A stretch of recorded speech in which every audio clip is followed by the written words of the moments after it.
اقرأ يا كويس. Bismillahirrahmanirrahim. Qala mu'allif Allah ta'ala qala Sulaiman bin Ahmad at-Tabrani rahimahullah ta'ala hadatsana Muhammad bin Abdullah al-Hadrami hadatsana Muhammad bin Abdullah bin Yazid al-Muqri qala hadatsana Sufyan bin Uyainah an Fitr an Abi Tufail an Abi Dzar radhiyallahu anhu qala tarakna Rasulullah sallallahu alaihi wasallam wa ma ta'irun yuqallibu janahihi fil hawa illa wa huwa yudzakkiruna minhu ilman qala faqala sallallahu alaihi wasallam ma baqiya syai'un yuqarribu minal jannah wa yubaidu minan nar wa qad illa wa qad buyyina lakum. Hadisun sahih. Ibnul Hajjaj di Wasit dan Sufyan Ats-Tsauri di Kufah. Maka mereka hidup sezaman. Dan Sufyan ibnu Uyainah memegang menjadi penjaga gawang sunnah dan hadis di Makkah. Maka dia ma'ruf Sufyan ibnu Uyainah al-Hilali Abu Muhammad, maka dia asalnya Al-Kufi summa Al-Makki. Maka dia tidak butuh lagi dijelaskan siapa keadaannya. Maka dia adalah a'lamun nas bihadis ahlil Hijaz, kata Abdurrahman ibnu Mahdi. Dia adalah orang yang paling jagoan dari ilmu hadis di negeri Makkah, Hijaz.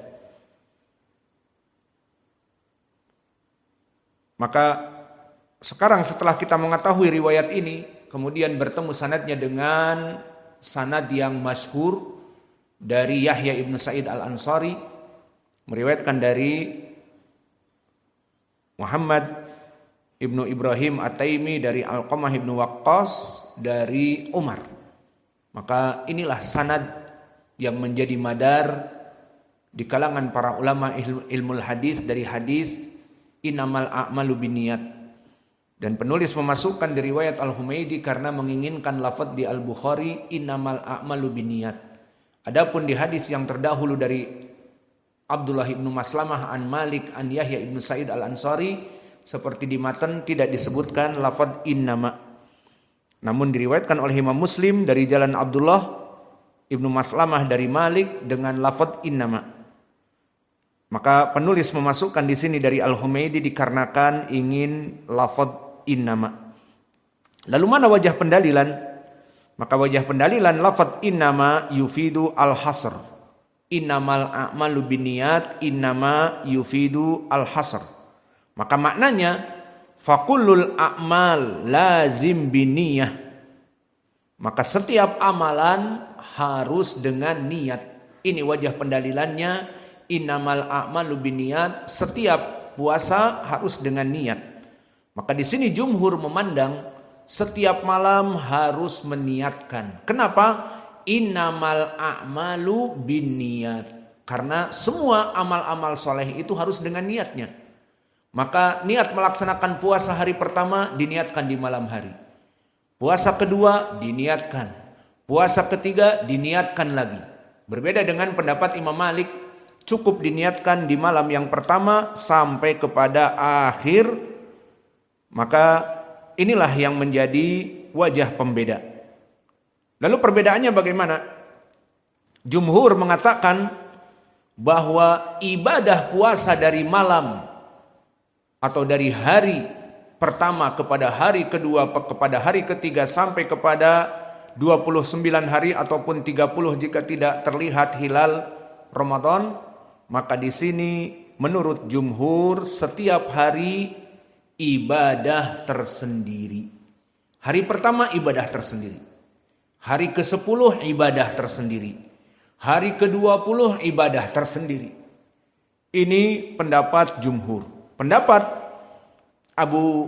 Pendapat Imam Malik, dari mulai 1 Ramadan sampai kepada akhir ibadah bersambung.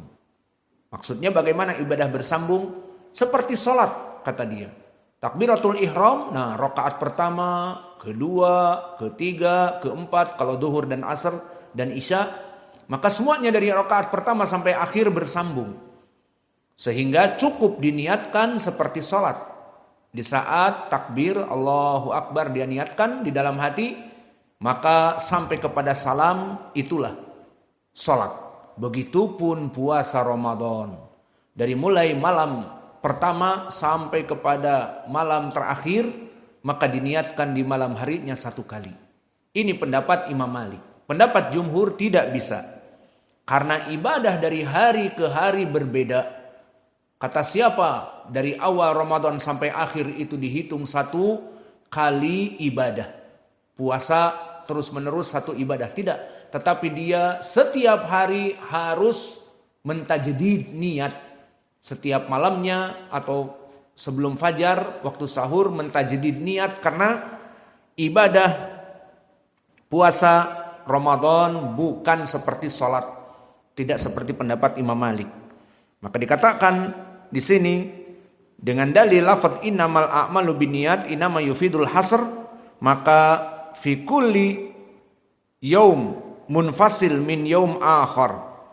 Maka hari yang pertama selesai dengan ghurubatis syams. Kemudian masuk kepada hari yang kedua, falazima an yubayyita niyyah liyaumi tsani wa kadzalika al-yaum ats-tsalits ila an yantahiya syahr Ramadan. Fa'ala hada, maka dari pendapat jumhur ini, idza sama ahadun isrin yauman wa marada fil awakhir min Ramadan tamma sahha ba'da dalika fala budda an yaqdi fi ayamin ukhor. Maka pendapat jumhur ini lebih mendekati pendalilan karena apa?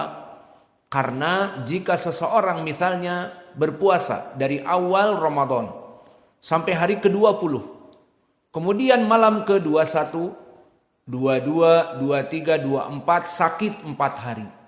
Maka bagi jumhur, ya sudah puasanya 1 sampai ke-20 diterima.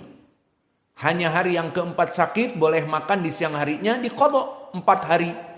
Dan hari yang berikutnya ke-25, 26, 27, 28, 29 sampai 30 misalnya, maka ibadahnya yang 25 sampai 30 pun puasa setelah sehat diterima kembali. Sehingga yang benar adalah puasa Ramadan itu setiap malam meniatkan karena setiap hari puasanya berbeda. Maka karena berbeda ini dia misalnya dalam keadaan berpuasa tanggal 1 sampai 20 diterima. Dan 20 sampai 24 sakit, ya makan boleh, namun dibayar nanti. Kemudian tanggal 25 sampai 30 atau 29 puasa dalam keadaan sehat diterima. Maka ini yang lebih rajih, bahwa ibadah puasa tidak dari 1 sampai 29 hari atau 30 bersambung seperti sholat. Kalau begitu mengilzamkan seandainya dia puasa di pertengahan atau 20 hari Ramadan, kemudian yang setelahnya sakit, berarti batal puasanya semuanya dong. Gitu maknanya. Maka menurut pendapat jumhur tidak. Yang benar adalah setiap hari berpuasa selesai dengan ditutup masuknya maghrib. Selesai ibadah puasa. Maka malam yang kedua harus niat lagi. Ditutup dengan ghurubatis syams yang kedua. Maka ibadah yang ketiga, malam yang ketiga harus tajdid niyah lagi. Maka ini yang rajih, sehingga jika ada orang yang berpuasa di awal Ramadan sampai kepada 15 hari, 10 hari, kemudian sakit atau safar, maka dia berbuka terpotong, dia harus berbuka dan nanti dibayar setelah Ramadan, tetap diterima. Karena ibadahnya setiap hari berbeda. Hari ke-1, hari kedua, hari ketiga sampai 30 hari berbeda setiap hari, harus tajdidun niyah. Maka beristidlallah jumhur dengan ayat tadi, bolehnya melaksanakan berbuka puasa dikarenakan sakit ataupun safar. Faman kana minkum maridun aw ala safarin fa iddatun min ayyamin ukhar.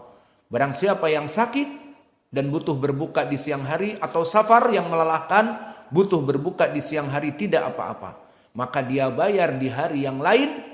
Ini menunjukkan pendapat jumhur yang benar, ibadah puasa terputus dan harus diniatkan kembali mulai dari fajar sampai kepada maghrib 1 kali puasa.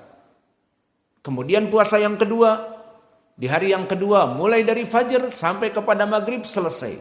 Maka ibadah selesai dari awal fajar sampai kepada maghrib dihitung satu ibadah, maka berniat harus setiap hari, maknanya setiap malam. Maka ini pendapat jumhur. Maka ini juga yang dipilih oleh banyak para ulama. Adapun pendapat Imam Malik beristidlal dengan kias salat kepada puasa, bahwa puasa bagaikan salat, diawali dengan takbir Allahu Akbar sampai kepada salam, dan akan terulang rakaat pertama, kedua bacaannya, ketiga, keempat. Nah, begitupun puasa Ramadan, masuk di awal bulan sampai kepada akhir bulan, masuknya bulan Syawal, sama 1 kali paket puasa, sehingga cukup meniatkan di malam yang pertama. Maka beristidlal dengan kias kepada sholat.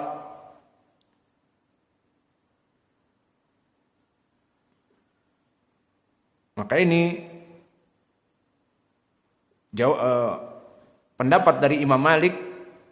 Maka bagaimana jawaban kita dan perojehan kita?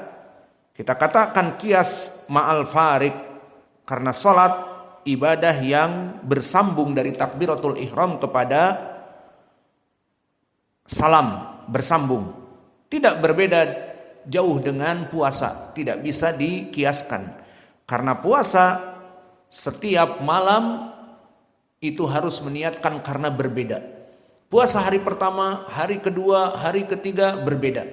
Sehingga barang siapa yang berpuasa di hari yang kelima dan hari yang keenam jatuh sakit, maka berbuka tidak rusak 5 hari yang pertama. Namun menurut pendapat Imam Malik seperti sholat, maka jika antum sholat tadi asar 4 rakaat, sholat lancar rakaat pertama, rakaat kedua, rakaat ketiga perutnya mulas, kemudian banyak angin, puting beliung di perutnya, gruk seperti itu, ditahan. Kemudian ruku, ditahan. Sujud tidak kuat. Akhirnya dia dengar suara menggelegar bagaikan petir, bem. Sudah batal sholatnya. Nah, sekarang dia wudhu. Di saat masuk, apakah dia tinggal mengulang 1 rakaat? Karena tadi rakaat pertama, kedua, ketiga sukses, rakaat yang keempat disempurnakan atau di awal lagi? Bagaimana salatnya sekarang? Mengulang lagi dari awal atau tinggal menyempurnakan? Silakan dijawab. Mengulang dari awal. Kenapa? Karena dia ibadah, disebutkan di dalam hadis bahwa salat itu ubtudi'a bitakbiratil ihram wa intuhiya bisalam. Salat itu diawali dengan takbiratul ihram dan selesai dengan salam. Yang ngantuk bangun. Maka di sini lari, kum. Ayo. Maka di sini disebutkan bahwa salat itu diawali dengan takbiratul ihram, diakhiri dengan salam. Sehingga di rakaat yang kedua dia kentut, di rakaat yang ketiga dia mulas dan tidak bisa menahan, maka dia keluar dan diulangi dari awal. Apakah puasa seperti itu? Contohnya kita berpuasa 10 hari. Di hari yang ke-10 sakit. Maka batal 2 hari, 3 hari. Apakah kita mengulangi lagi dari awal puasa kita? Bagaimana jawabnya? Jawabnya tidak. Maka puasa berbeda dengan sholat. Di hari yang ke-11 dia sakit, ya sudah. Dibayarnya nanti. Dia sakit makan berapa hari? 3 hari. Ya sudah, dibayar 3 hari. Itu saja. Paham ya? Maka ini bedanya, sehingga yang rajih adalah pendapat jumhur. Adapun pendapat Imam Malik, maka dia melaksanakan kias ma'al farik. Dan prakteknya begitu pun berbeda dengan sholat. Maka kalau sholat di rakaat yang ketiga dia ada angin, keluar dari sholatnya, wudhu lagi, dan sholat mulai dari awal lagi. 3 rakaat yang ada padanya hilang, sudah tidak bisa diterima oleh Allah. Karena di dalam hadis yang muttafaqun alaih dari Abi Hurairah, La yaqbalullah salata ahadikum idza ahdatha hatta yatawaddoa. Allah tidak menerima salat seorang yang mana dia itu jika hadas kemudian melaksanakan salat tidak diterima. Harus dia mengulangi lagi. Kemudian salat 3 rakaat lagi dan disempurnakan jadi 4 rakaat dari awal. Berbeda dengan puasa. Puasa 5 hari puasa sukses, hari ke-6 sakit, ya dibayar hanya hari ke-6 itu saja. Atau hari ke-7, hari ke-8 sakit 3 hari, dibayar itu. Dan 5 hari yang sebelumnya sukses, diterima oleh Allah. Maka ini yang rajih di dalam permasalahan masalah kita yang kita bahas ini, bahwa tabitu niyah fi kulli layali min Ramadan, mengakhirkan niat setiap malam setelah Ramadan. Maka inilah yang bisa kita berikan. Wa naktafi ila huna wa jazakumullahu khaira wa barakallahu fi ilmikum. Subhanakallah wa bihamdika asyhadu an la ilaha